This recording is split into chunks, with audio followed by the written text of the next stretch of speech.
ಅದು survey socio economic survey, education survey, ಅದು ಜಾತಿ ಗಣತಿ ವರದಿ ಅಲ್ಲ ಅದು. ಸೊ ಅದು ಬಂದಿದೆ, ನೋಡೋಣ ಅದರಲ್ಲಿ ಏನೇನು ಅಂಶಗಳಿದೆ. ಅಧ್ಯಯನ ಮಾಡಲಿಕ್ಕೆ ಮಂತ್ರಿಗಳಿಗೆ ಆದೇಶ ಕೊಟ್ಟಿದ್ದಾರೆ, ಎಲ್ಲರಿಗೂ ತಲುಪಿಸ್ಬೇಕಂದ್ಬಿಟ್ಟು. ಅದು ಬಂದ್ಮೇಲೆ, ಅದು ಕೈಗೆ ಸಿಕ್ಕಿದ ಮೇಲೆ ಮುಂದಿನ ಕ್ಯಾಬಿನೆಟ್ ನಲ್ಲಿ ಚರ್ಚೆ ಆಗ್ತದೆ. ಇದು ಯಾಕೆ ಇಷ್ಟೊಂದು ಐಪ್ ಪಡ್ಕೊಂಡಿದೆ ಅಂದ್ರೆ, ಕೆಲವೊಂದಿಷ್ಟು ನಿಮ್ಮ ಸರ್ಕಾರದಲ್ಲಿರ್ತಕ್ಕಂಥ ಶಾಸಕರು ಸಚಿವರನ್ನೇ ವಿರೋಧ ಮಾಡ್ತಾ ಇರ್ತಕ್ಕಂಥದ್ದು ಈ ವರದಿಗೆ.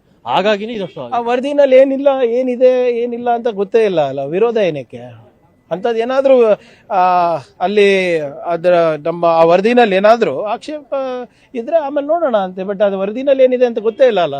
ನಮಗೆ ಗೊತ್ತಿಲ್ಲ, ಕ್ಯಾಬಿನೆಟ್ ನಲ್ಲಿ ಇವತ್ತಿಟ್ಟಿದ್ರೆ ಬೇರೆಯವರಿಗೆ ಗೊತ್ತೇ ಆಗುತ್ತೆ. ನಿಮ್ಗೆ ಗೊತ್ತಾ ಸೋರಿಕೆ ಆಗಿದೆ ಅಂತ ಸುದ್ದಿ ಸರ್? ಸೋರಿಕೆ ಎಲ್ಲಿ ಸೋರಿಕೆ ಆಗಿದ್ರೆ ನಿಮ್ಮ ಹತ್ರ ಇರ್ಬೇಕಲ್ಲ. ಈಗ ಶುಕ್ರವಾರ ಸ್ಪೆಷಲ್ ಕ್ಯಾಬಿನೆಟ್ ಅನ್ನ ಕರೆದಿದೆ ಸರ್, ಇದೇ ಒಂದೇ ವಿಚಾರಕ್ಕೋಸ್ಕರ. ಇಲ್ಲ, ನೋಡೋಣ ಅದು ಕ್ಯಾಬಿನೆಟ್ ಯಾವ್ಯಾವ ಅಂಶಗಳಿದೆ ಅದು ನೋಡೋಣ ಅಂತ. ಇನ್ನೊಂದು ಮಾತಾಡಿ, ಯಡಿಯೂರಪ್ಪ ಮತ್ತು ಶ್ರೀರಾಮುಲು ಅವರ ಮೇಲೆ FIR ಮಾಡ್ಬೇಕಂತ ಚಿಂತನೆ ನಡೆಸ್ತಾ ಇದೀವಿ ಅಂತ.